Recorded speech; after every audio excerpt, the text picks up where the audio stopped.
भेड़िए, सामना क्या करेगा तो इससे निकाल।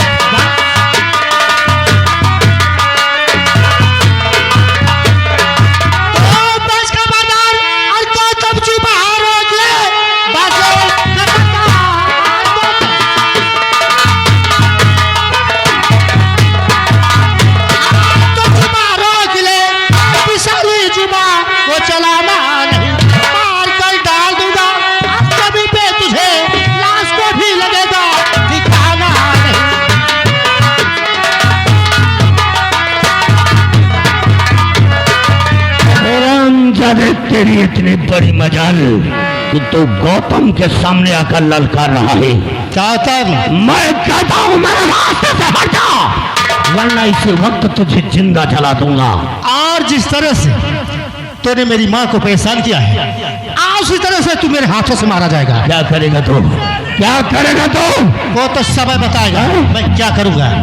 हरामजादे, अगर मरने के ही लिए आया है और में शमशीर लेकर आया है तो आज आजमा ले अपनी ताकत को। या तो तू मरेगा या तो आज यहाँ पर मरेगा। और तो समय बता दे।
ये क्या किया गौतम? ये क्या किया तूने? सेनापति के पत्नी गीता को क्यों मार दिया?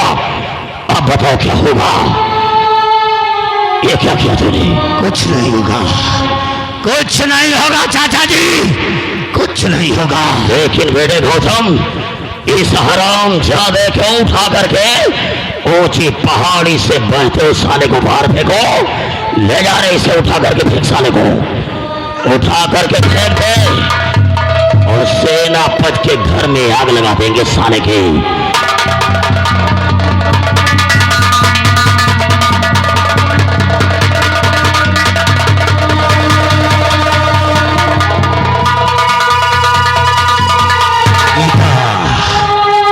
तूने इतनी छोटी सी गलती किया, इसलिए तुझे मारना ही पड़ा, क्योंकि ये गौतम नहीं है।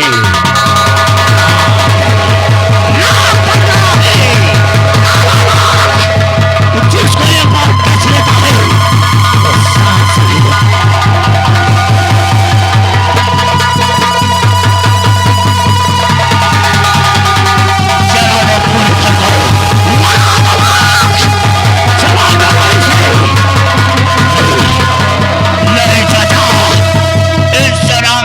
की लाश को उसे गंगापुर की पहाड़ी से फेंकूंगा ताकि उसकी लाश को चील और कौवे नोच नोच कर खा जाएंगे।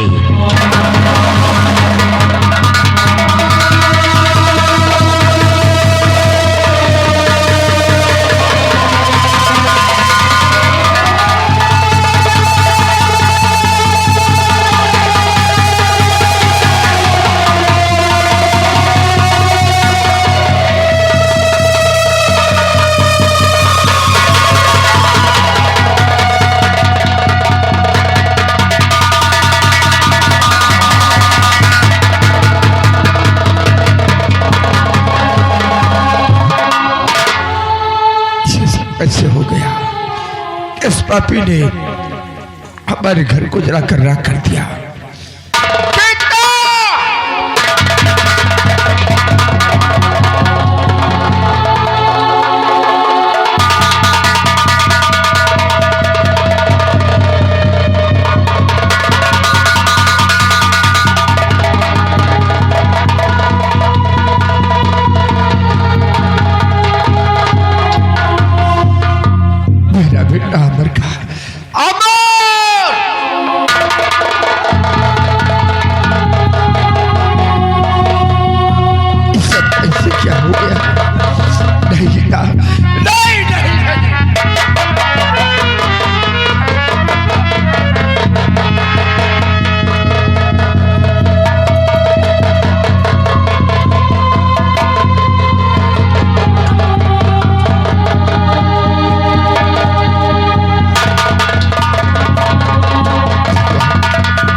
सब ऐसी क्या हो गया?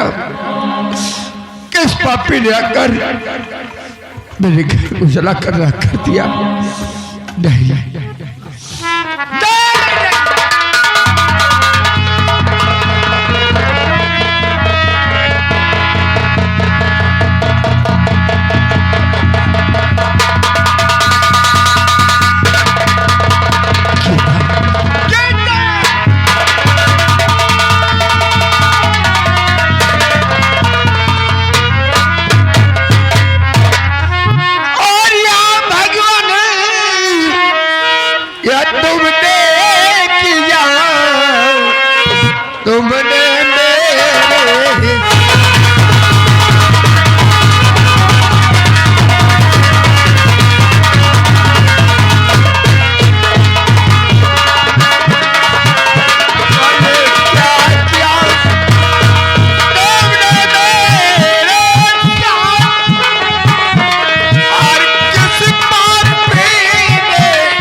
बहुत बड़ा गजब हो गया भैया।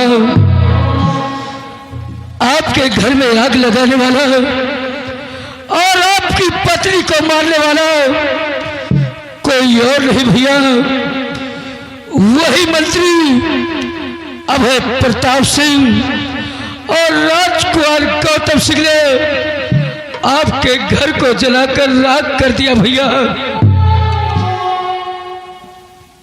राम सिंह, हाँ भैया। इसका मतलब मेरे घर को जलाने वाला वह मंत्री अभय प्रताप सिंह क्यों नहीं भैया? और राजकुमार गौतम। हाँ भैया।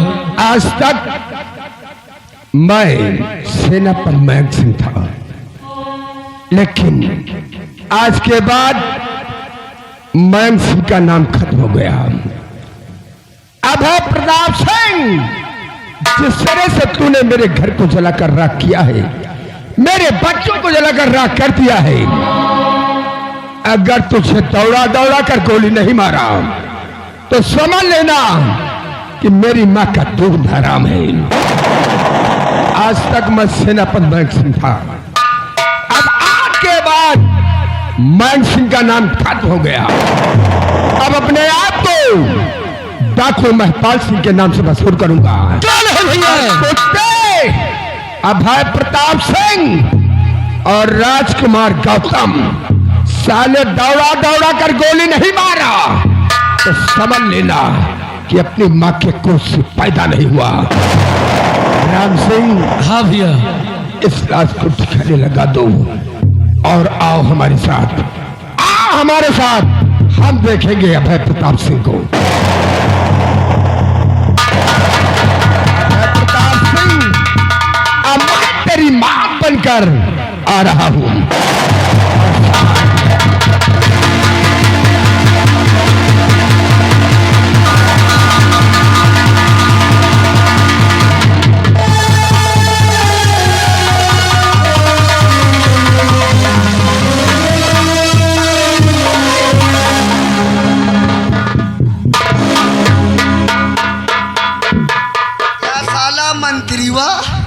हमका लगा लाशे ढोआ ढोआ जिंदगी झंड कर दे हमार। मंत्री और राजकुमार कहे नहीं कि लाश का जाओ कोनो बहरी नदी में फेंक आओ, यही ठही फेंके दे जैसे थक गए सारे का। लाश का 4 जने उठावत है, हम अकेले लायक हमारी जिंदगी झंड हो गए। अब यही ठही लाश पड़ी रही कौवाई का खाइन डरी है।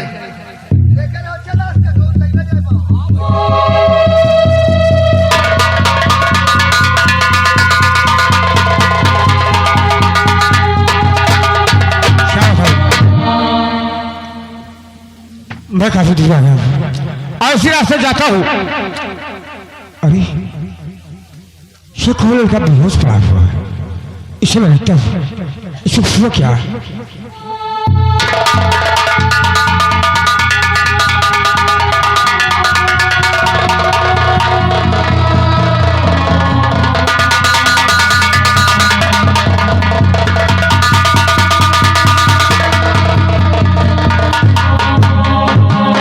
लड़का बेहोश है, इसे मुझे होश में लाना चाहिए। उसे पूछना चाहिए कहाँ का रहने वाला है और कौन है, यहाँ कैसे आया।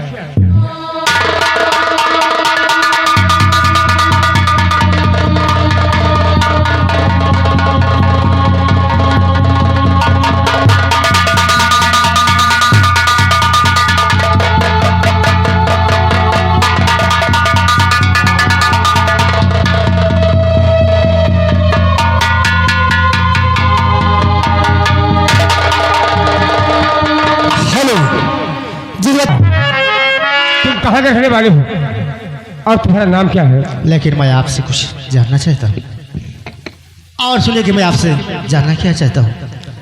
मैं तुमसे कुछ जानना चाहता हूँ। अरे कहो कौन कैसे अरे यहाँ आ गया है, कहो कौन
यहाँ कैसे आ गया मुझे कुछ समझ में नहीं आता। तुम्हें कुछ मुझे कुछ नहीं मालूम ये मैं कहाँ का रहने वाला हूँ, कौन हूँ कौन नहीं। ये तुम्हारे सर में चोट लगी है, इसे तुम्हारी याददाश्त हो चुकी है। मैं कुछ भी और मैं तुम्हें ले चलता हूँ, तुम्हारा इलाज करता हूँ और मैं तुम्हें अपना बेटा समझता हूँ।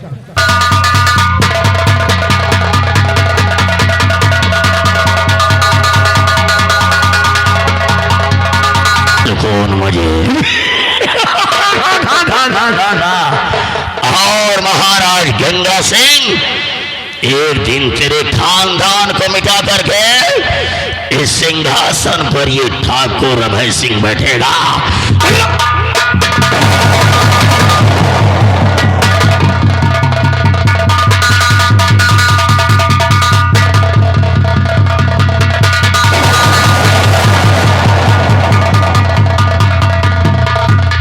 मंत्री जजा नमस्ते। क्या बात है बेटा? आप तो आराम से सिगरेट पी रहे हो, लेकिन बात क्या है? लेकिन बात तो बहुत अजीब है, इसीलिए तो मुझे यहाँ तक आना पड़ा। अरे बोलो बेटे, क्या बात है? सुनो,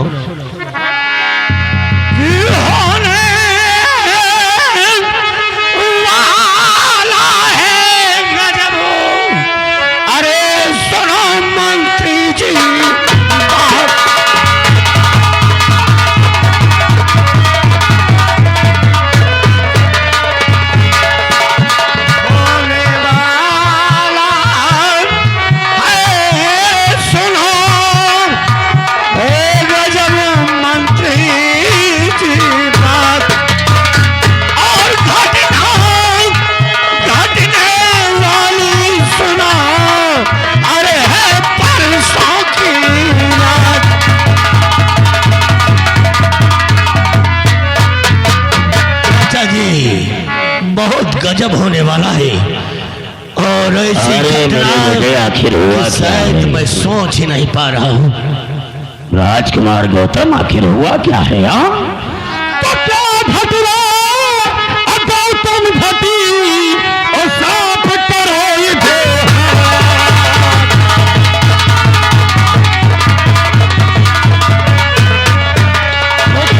घटना गौतम घटी और साफ करो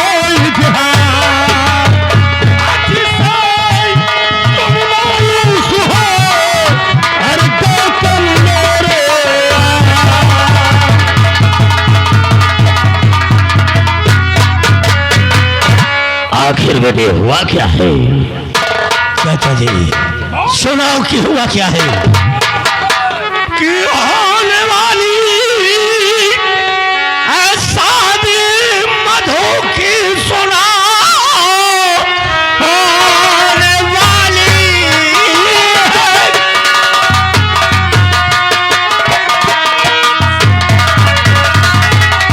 और मधु की सुनो, बस से बात पर मैं और परेशान हूँ।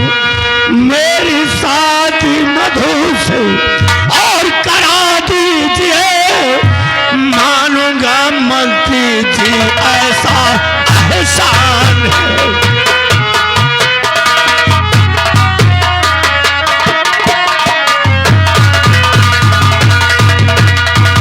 मंत्री चाचा, मधु की शादी परसों होने वाली है, उसकी गोद भराई के रस्म की तैयारियां हो रही है और तुम जानते हो कि मैं मधु के बगैर जिंदा नहीं रहूंगा, क्योंकि मैंने कॉलेज में ही मधु से फैसला कर लिया था कि गौतम शादी करेगा तो तुझी से करेगा, इसलिए मेरी शादी मधु से करा। हो जाए ये आ गई अनुभव की बुआ जी, यानी जिनका गौतम, जिस लड़की को तूने कॉलेज में गोली मारा था उसी की शादी हो रही है। वही लड़की है और तो उसी के साथ अपनी शादी करना चाहता? हाँ, मैं उसी के साथ अपनी शादी रखूंगा। लेकिन बेटे ऐसा होगा कैसे? तूने उसी लड़की को गोली मारा है और हॉस्पिटल में उसका इलाज हो रहा था, अब आज उसकी शादी हो रही है, तो वो तेरे साथ शादी कैसे करेगा? चाचा श्री साहब, तुम भूल गए हो कि गौतम मुझे गोली नहीं मारा था। गोली तो मैंने मास्टर को मारा था, लेकिन वो गोली अचानक उसके जा पड़ी। मुझे भी तकलीफ है क्योंकि मैं मधु से मोहब्बत करता हूँ। जब तक के तेरा चाचा जिंदा है तुझे चिंता करने की क्या जरूरत है? हाँ, तो दिल में चिंता करो, अब मैं गौतम कुंवर शादी मधु से तुम्हारी रचाऊंगा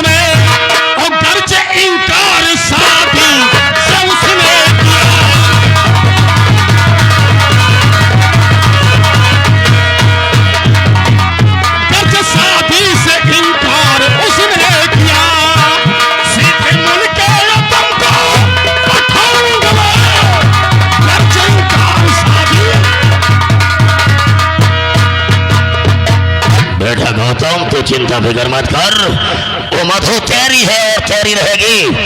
आज मैं कसम खा रहा हूं कि तेरी शादी मधु से ही कराऊंगा। आओ उस मास्टर के घर चलते हैं, शादी के विषय की बात करते हैं।